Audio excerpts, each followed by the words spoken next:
Who are these three characters? We're about to find out. I started this time by coating my canvases with these three colors.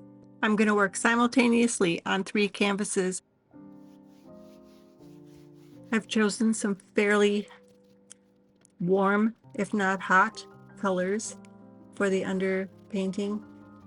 It's a nice way to start. Most of it gets covered up, but usually there's a little bit that peeks through here and there. And in this case, actually quite a bit shows.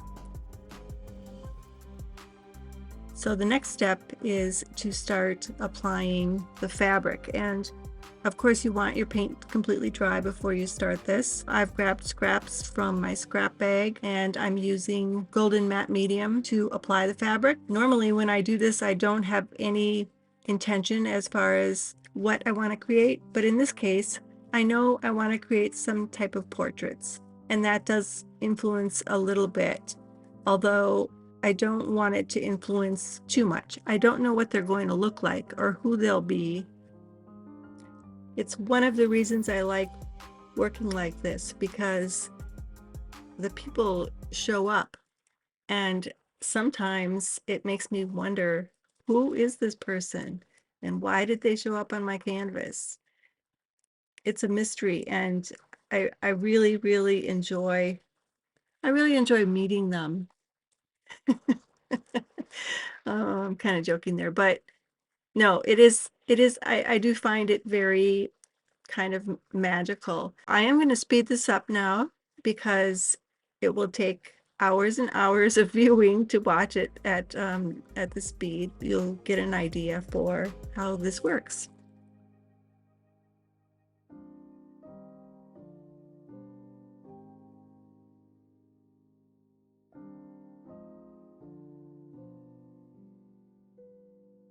You can see how the shape of the head is starting to form.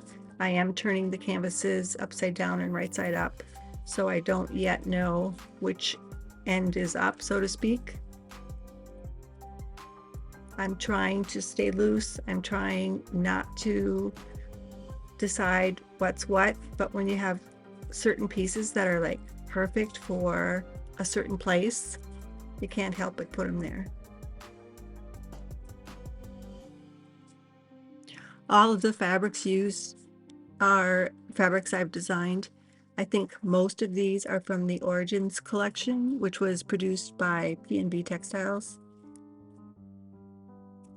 You just hate to throw away those scraps, so I'm excited to use them in this way. I know I'm going so fast. I think this is 2,000 times faster than what I actually worked at, but what I wanted to say was some of these pieces are actually chopped up quilt blocks or trimmed edges from quilts. So they're actually sewn and there's a seam in there. And so that creates bulk, of course, which produces, unexpected results when we get to the next layer, which is with paint. Now, once again, this had to dry overnight, and now we are going to watch me paint.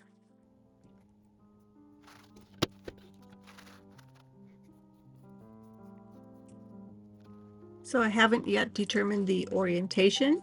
Oh, I guess I have now.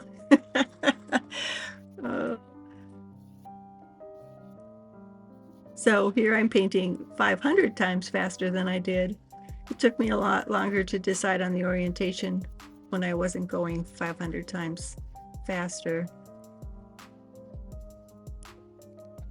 I am trying to stay loose. I'm trying to let the edges of the fabric talk to me, not in an auditory way, but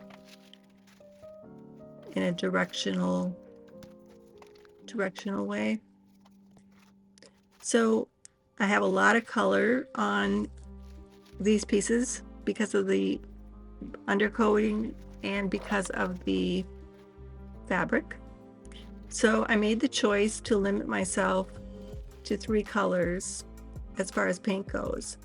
I'm using black, which I know a lot of artists are like, never use black, especially out of the tube, but I'm not like other artists. So black, and then a buff, and which is what I'm using right now, and then white.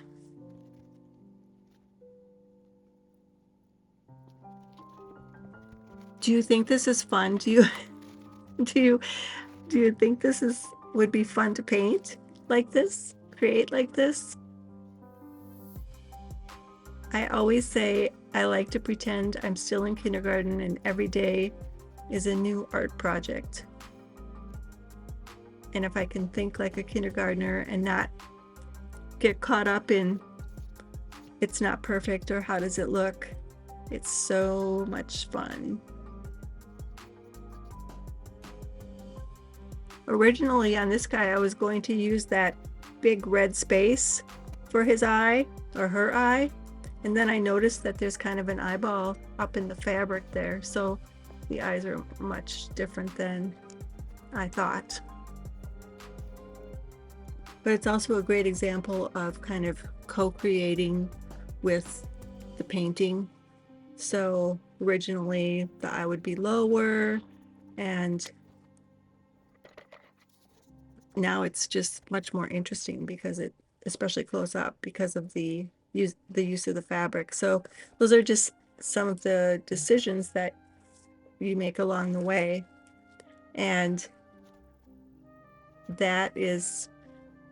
it's that surprise and loss of control. No, that's not a good way to describe it, but loss of control, because you're still in control, but you're kind of letting what exists on the canvas co-create with you, if that makes any sense.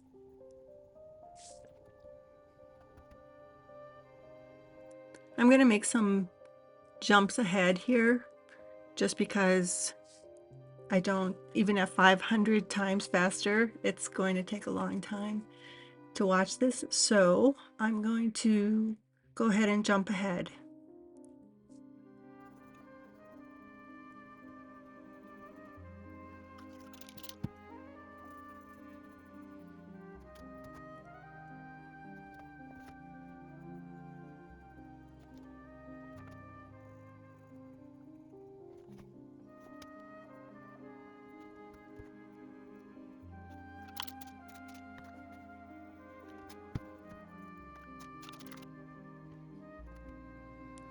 I noticed something interesting here.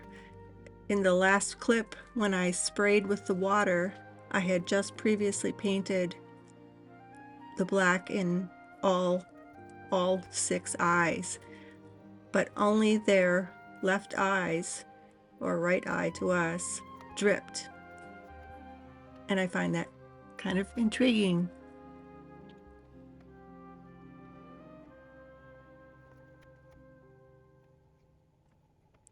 And here we are at the end of this session. I sat with them, I looked at them, I waited till the next day, and then I did this.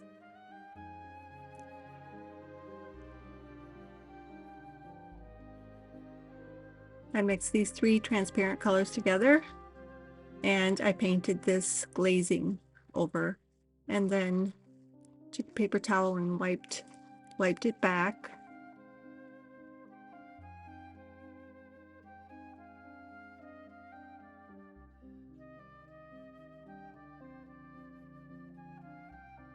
So the large one is the more recent, and there's not a whole lot of difference. There's some staining and darkening and a little bit of richness. It probably shows more in real life than it does in the photo, but I probably could have left it on a little bit longer before I wiped it off. Maybe I was a little too eager.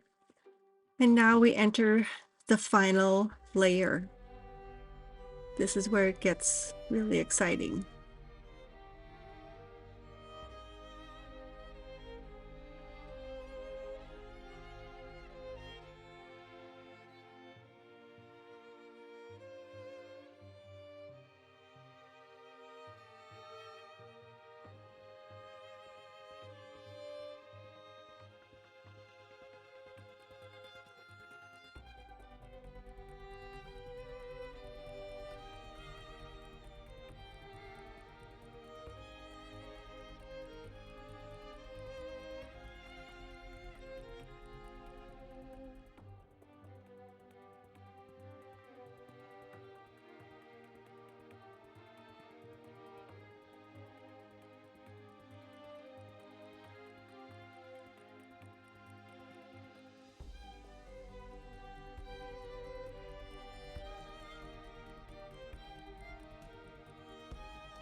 Well, here they are, all three finished. Oof, they are nothing like I've ever created before, and I am curious as to why they turned out the way they did, and I really wonder who they are. If they show up in my dreams, I'll let you know. I kind of hope they don't. But this was a wonderful experience, and I am so fortunate that at this point in my life, I don't judge my result too harshly. I really enjoyed the process, and I can't wait to start the next ones. Thank you for watching. Bye for now.